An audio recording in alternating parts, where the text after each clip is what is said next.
pistachio shells, pistachio Yeah. shells. I never actually thought to use them until I saw Erdbeerenschnitzel doing it. We should do a pistachio shell challenge booth sometime. That's a great idea. Let's Build something with which includes pistachio shells or something like that.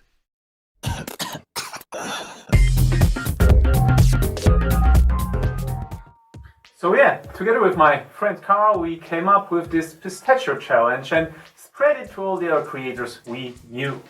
And the results are simply amazing. Check out Karl's video and playlist as well as the hashtag pistachio challenge. But here I wish to present you the process of creating these meat snails. So I pondered the given material for a while, thinking how to change it into something else. But then it struck me, why change it at all? Why not just use pistachio shells as pistachio shells? Walk with me. So I've discovered this amazing game, Turnip 28. I've never played it, but it's amazing anyway. In this game you pit two warbands of mutated post-apocalyptic Napoleonic era vegetable people against each other. It's so cool. It's so cool that I've even made a fan group on Facebook for it. Sadly, I can't into social media, so I promptly abandoned this fan group and it's just doing its own stuff. Yeah, people from this fan group, if you've been looking for your admin, that's me. Hi. So, as I said, Turnip 28. In short, you battle anachronistic vegetable people and other mutants against each other. Snails and frogs and other cross stuff is a big part of it. Fred from Miskas would feel right at home. So yeah, I decided to make these mutated pistachio snails, and the idea got reinforced by a few sketches and a quick look into my everything box, where I found these stems left over after my wife stripped some fake plants for her own projects. I started by simply making some hot glue blobs and sticking these stems into them. Something more rigid would probably be better as a base, but recently I moved my workshop and I wasn't set up properly yet. Next I attached the shells back to each other and to the snail's body with some more of the hot glue.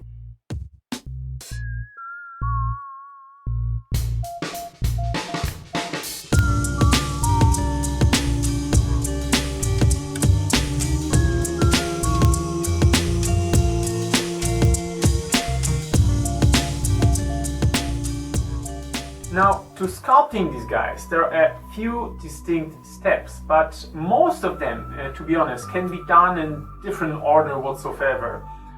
So consider all of this mere suggestion on how to do it.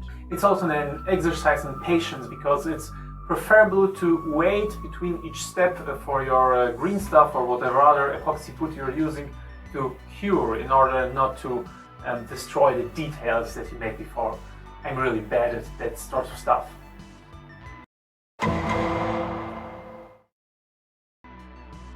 Make a thin green stuff snake and pull it around your snail. Flatten and blend it in a bit with a tool and use a knife to cut these folds in. And this will make a little skirt around that will make your snail go vroom. Again, make a green stuff snake, this time significantly bigger. Put it above the crawly bit and cover all of the places that will make up the main body of your snail. Then with some kind of a flat tool, make grooves all around to make it look, well, weird and gnarly.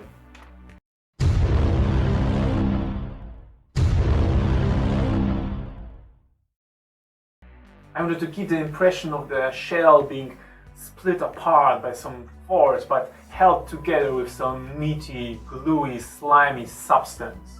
For this effect, put a layer of green stuff and using a small round tool, pull it in layers towards the edge and apart from the center.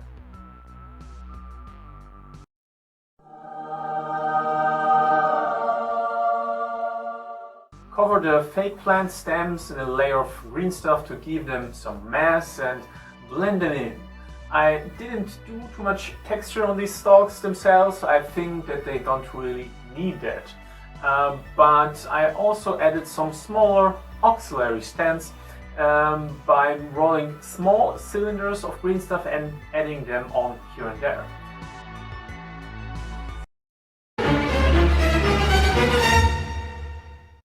I wanted to make these little buggers a little bit more mutated, so I added these growths all over them.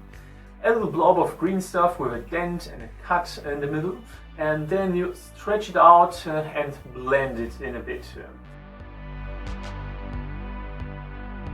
I wanted them to look sort of like the eyes on the potatoes, but I think they came out a little bit more like ears.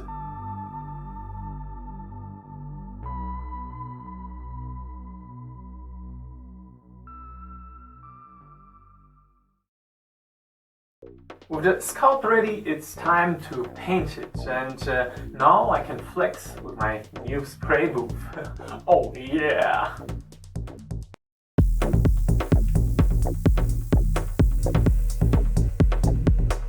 Made out of the box the ventilator came in.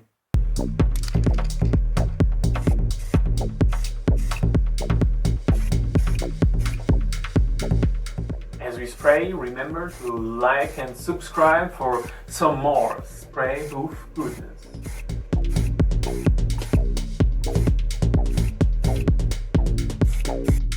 When it came to painting these guys, I really was thinking for a long time what kind of colors and vibe I wanted to have.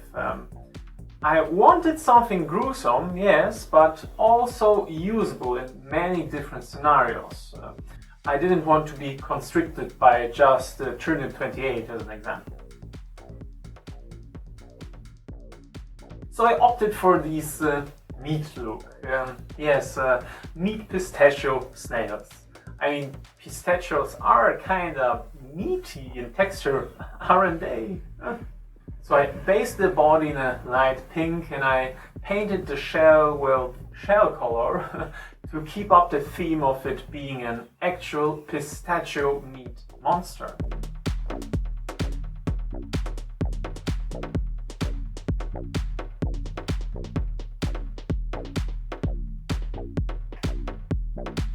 For a bit of variation in color, I made some orange streaks on the shell, and I paint some areas on the body with somewhat darker pink or even purple.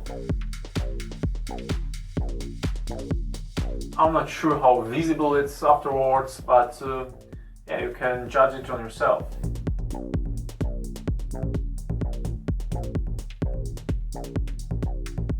The whole body got covered in a very thinned down glaze made out of red contrast paint, which footage I lost because of a corrupted file. But after it has all dried, I did the highlights as is tradition with the base color again.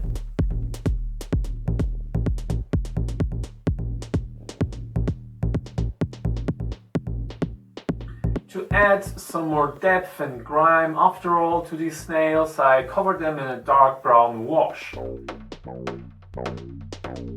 and made some additional highlights also with some other colors like some purple, so indigo and off-white, again to make the whole miniature a little bit more interesting and not so monotone in color.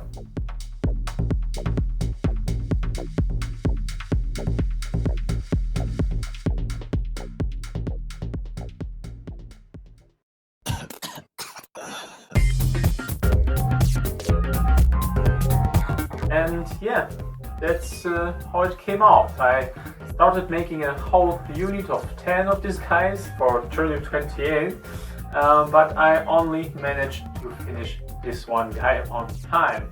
I think there is a lesson in that, you know, starting a whole giant project by only finishing a part of it, but I can't really put my finger on it. I'm not really sure what kind of lesson it should be.